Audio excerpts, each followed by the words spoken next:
Hey there guys, welcome to this video. My name is Pushpinder Gill, and in this video we are solving the 100 hardest data sufficiency questions. So let's go ahead and get started. So this question here says that w, x, y, and z are integers. So we're just dealing with integers here. And it says that z is greater than y, which is greater than x, which is greater than w. And we're asked, is absolute of w greater than x square is greater than absolute of y, which is greater than z square. Now before moving on to the statements, I'm going to do a little bit of simplification here. So I'm going to say, okay, let's suppose if y is positive and another scenario y could be negative. So these are the two possible scenarios. So if y is a positive number, then z is greater than y, as you can see from here. So z has to be a positive number, right? So if y is a positive number, z has to be a positive number. On the other hand, if y is a negative number, then z can be a positive number and z can be a negative number. Now, if y is positive and z is positive, and we know that z is greater than y, can we conclude that is absolute of y going to be greater than z square? Now, if z is greater than y, now since y is positive, right, there's no problem removing the absolute sign because the absolute doesn't really matter. So if z is, and we're just dealing with integers here, we're not dealing with the fractions. So if z is greater than y, is the square of the z less than y? It is never possible. So that means it's a definite no to this particular statement or to this particular condition. So if we are able to prove that y is positive, that means we're able to say this is not going to hold at all. Another thing is that what if y is negative? So if y is negative and z is positive and z is negative, so in this case, if y is negative, then if this number is negative, that means x is negative as well as w is negative, right? So if they're all negative numbers, for example, so if they're all negative numbers, what do we get? So what I'm going to do is, and I'm suspecting that I will get a yes as well as a no, because I've not even hit the statements yet. I have to get a yes, right? So I have, let's suppose we have this z, y, x, and w, right? So let's make these numbers as negative. So these numbers have to be great, right? -1, -2, -3, and -4. So let's plug this back into this condition, because this condition is satisfied. Is absolute of w, which is 4, greater than x square, which is 9. So that is a no. So we don't get that. Now let's just try to get a yes, by deliberately substituting a greater value for w, because we want to make sure that this gets satisfied. So it has to be greater than 9. So let's make it -10. Now it's absolute of w, which is absolute of -10, greater than x square, which is 9, which is greater than absolute of -2, which is 2, which is greater than z square, which is 1. So all conditions are satisfied, so we get a yes. So this whole condition, this whole question boils down to a simple thing, that whether y is positive or y is negative. If y is positive, then the answer is always going to be a no. If y is negative, then the answer is either going to be a yes or it's going to be a no. So if you're able to prove that y is positive, that means that statement will be sufficient. Let's move on to the statement. Statement 1 says that wx is greater than yz. Now another thing that we have is z is greater than y, which is greater than x, which is greater than w. Now we just have to prove whether y can be negative. If you're able to prove y can be negative, we have a yes and a no. So if, let's suppose y is -2. So if y is -2, and that means that what does that mean is, let's not make it -2, let's make it -3. If y is -3, let's make this -2, let's make this -1, let's make this -4. So what is w into x? That is 2, right?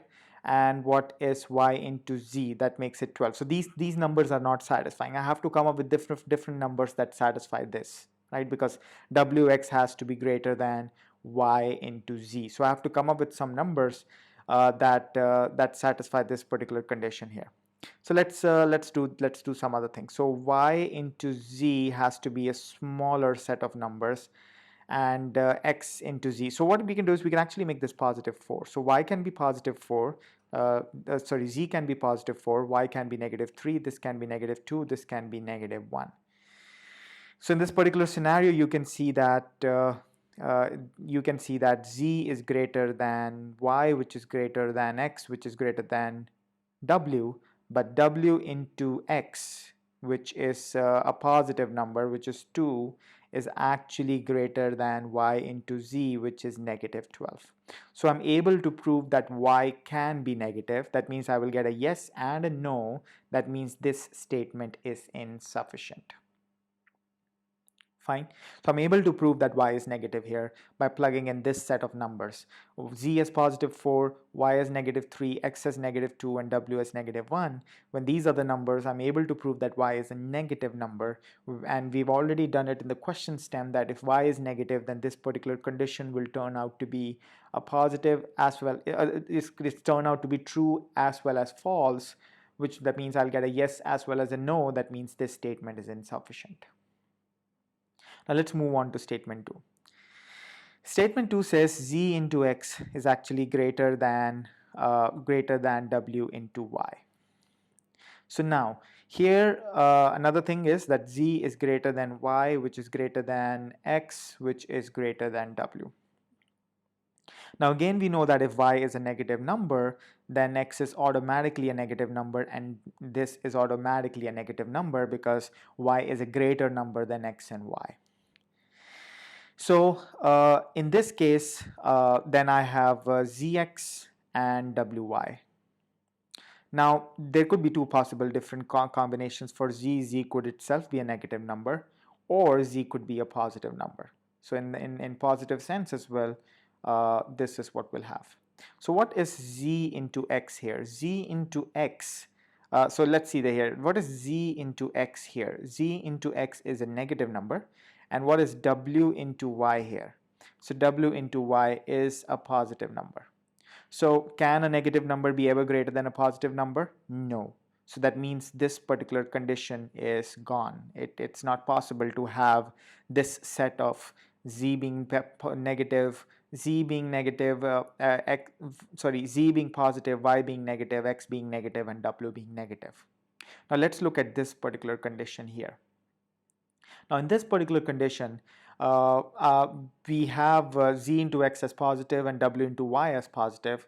However, we have to satisfy this particular condition. So now think about it. Can the product of, so now what we have to do here is z into x has to be greater than w into y. Now, can the product of two bigger negative numbers be greater than the product of two smaller negative numbers? That is not possible because whatever value you substitute, so let's substitute the values for z, y, w, x, and w. Okay. So let's make it negative 4, negative 1, negative 2, negative 3, and negative 4.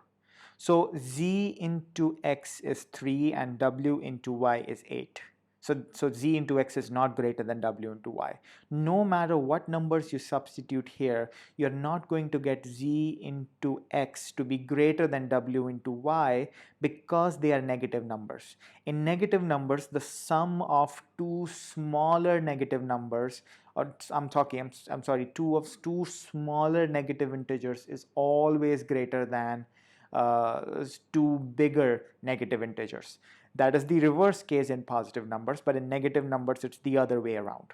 In positive numbers, the product of two bigger positive numbers is always greater than the product of two smaller positive numbers, but in negative numbers, the product of two smaller negative numbers is always greater than the product of two bigger negative numbers, because in a number line, as you proceed towards zero, the numbers keep getting bigger. However, in terms of their absolute magnitude, the numbers keep getting smaller. So which is why y can never be negative. That means y has to be positive. If y has to be positive, that means this statement is always sufficient. That means the answer to this question is option B, right? I hope you understood what I'm trying to do here, guys. This question is really complex and it's really hard.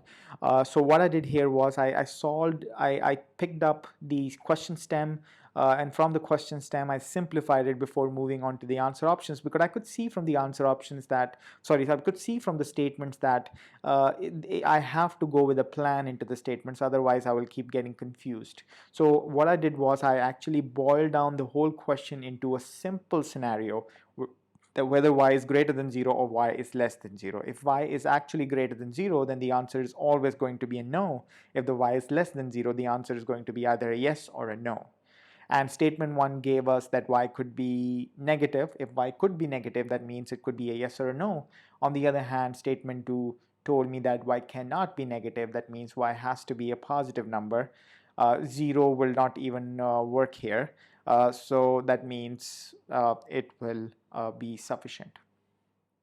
Right. So I hope you understood this question here, guys. Thank you very much for watching this video.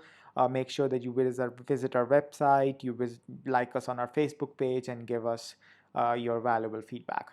So thank you very much for watching this.